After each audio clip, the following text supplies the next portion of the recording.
ভিন্ন আয়াতের মধ্যে বলেন, ফামান কানা ইয়ারজু লিকা রাব্বিহি ফালইআমাল আমালান সালিহান ওয়া লা ইউশরিক বিইবাদাতি রাব্বিহি আহাদা।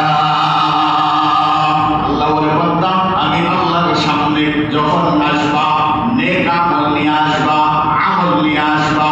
আমল ছাড়া যদি আমি আল্লাহর সামনে আসো, আমি আল্লাহর সামনে তোমার কোনো দাম নাই রে বান্দা।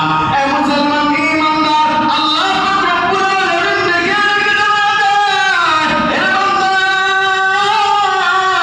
আমি আল্লাহর সামনে যদি আসতে হয়, বান্দা আমলের বিকল্প নাই, আমল দিয়ে আমি আল্লাহর সামনে আসা লাগবে। এই জন্যই আল্লাহ একটা শর্ত লাগায় দিয়েছে, বলে বান্দা যে আমলটা আমি আল্লাহর কাছে নিয়ে আসবা, ওই আমলটা বেদাত মুক্ত আমল হতে